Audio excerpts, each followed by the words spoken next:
Hi SCD family ఎలా ఉన్నారు? నాకు తెలిసినంత వరకు మీరు అందరూ బాగానే ఉన్నారనుకుంటున్నాను. సో ఇవాళ ఈ వీడియోలో ఏ ఎక్స్ప్లెయిన్ చేయబోతున్నాను అనేది మీకు థంబ్నెయిల్ చూస్తేనే అర్థమైపోయి ఉంటుంది.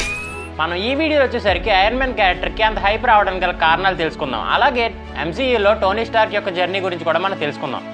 ఇంకెందుకు ఆలస్యం, let's get into the content. అయితే టోనీ స్టార్క్ని వచ్చేసరికి మనం 2008లో మొట్టమొదటిసారిగా అయితే కలుసుకున్నాం. అతను ఒక ప్రతిభావంతుడైన సైంటిస్ట్. అయితే టోనీ స్టార్క్ వచ్చేసరికి అడ్వాన్స్డ్ టెక్నాలజీతో ఆయుధాలని తయారు చేస్తూ ఉంటాడు. అయితే దానివల్ల వచ్చే పరిణామాల్ని తను ఆలోచించలేదు.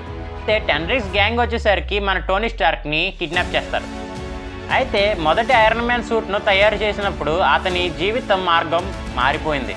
ఐరన్ మ్యాన్ 2లో మనం చూసుకున్నట్టయితే టోనీ స్టార్క్ వచ్చేసరికి తను ఎక్కడ చనిపోతానన్న భయంతో అయితే పోరాడతాడు. ఎందుకు అంటే ఆర్క్ రియాక్టర్ అతని శరీరాన్ని నాశనం చేస్తూ ఉంటుంది. ఆర్క్ రియాక్టర్ అంటే తెలుసుగా, కానీ అతని అసలైన పరీక్ష ది అవెంజర్స్లో వచ్చింది. ఇతరులను రక్షించడానికి టోనీ ఎప్పుడు ముందుంటాడు. హీరోగా ఉండటం సులభం కాదు. ఐరన్ మ్యాన్ 3లో న్యూయార్క్ యుద్ధం తర్వాత టోనీ PTSDతో బాధపడుతూ ఉంటాడు. ఫ్యూచర్లో ప్రపంచం ఎక్కడ ప్రమాదంలో పడుతుందని ఏజ్ ఆఫ్ అల్ట్రాన్ మూవీలో అల్ట్రాన్ అయితే క్రియేట్ చేస్తాడు. ప్రపంచాన్ని రక్షిస్తుందనుకున్న AI చివరికి అతని పెద్ద తప్పిదంగా మారుతుంది. కెప్టెన్ అమెరికా సివిల్ వార్ మూవీలో టోనీ స్టార్క్ పూర్తిగా బాధ్యతను తీసుకుంటాడు. దానికోసం తన స్నేహితులకు వ్యతిరేకంగా వెళ్ళడానికి కూడా సిద్ధమయ్యాడు. ఇదే అవెంజర్స్ని విడదీసింది. ఈ మూవీలోనే పీటర్ పార్కర్కు టోనీ స్టార్క్ మెంటర్గా మారడం అనేది మనం చూడొచ్చు. అవెంజర్స్ ఇన్ఫినిటీ వార్లో టోనీ అతని భయాన్ని ఎదుర్కొంటాడు. అలాగే ఆ వార్లో ఓడిపోవడం, పీటర్ పార్కర్ మరణం అతన్ని లోపల నుండి నాశనం చేసింది. ఆ బాధ నుండి తేరుకోవడానికి ఎండ్ గేమ్ మూవీలో మనం చూసినట్టు ఎక్కువగా కుటుంబంతో టైం స్పెండ్ చేస్తూ ఉంటాడు. అయినప్పటికీ విశ్వాన్ని రక్షించడానికి అవసరమైతే అతను వెనకడుగు వేయలేదు.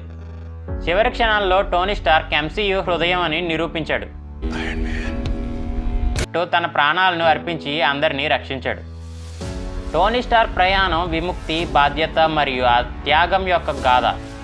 అహంకారి బిలియనియర్ నుండి విశ్వాన్ని రక్షించిన హీరోగా మారిన టోనీ స్టార్క్ లెగసీ ఎప్పటికీ అభిమానుల గుండెల్లో చిరుస్థాయిగా ఉంటుంది. మీకు టోనీ స్టార్క్లో ఏ లక్షణం బాగా నచ్చిందో కామెంట్ సెక్షన్లో చెప్పండి. ఐ హోప్ మీకు ఈ వీడియో నచ్చిందని అనుకుంటున్నాను. ఈ వీడియో మీకు నచ్చినట్టయితే లైక్ చేయండి. అలాగే కింద రెడ్ కలర్లో కనపడుతున్న సబ్స్క్రైబ్ బటన్ని సబ్స్క్రైబ్ చేసుకోండి. నేను వీడియో పెట్టగానే మీకు నోటిఫికేషన్ రావాలంటే మీరు బెల్ ఐకాన్ని యాక్టివేట్ చేసుకోవాలి. నేను నెక్స్ట్ వీడియో వచ్చేసరికి కెప్టెన్ అమెరికా ఆర్ థార్ మీద అయితే వీడియో చేద్దాం అనుకుంటున్నాను. మీరు ఎవరి మీద చేయమంటారు అనేది కింద కామెంట్ సెక్షన్లో తెలియజేయండి.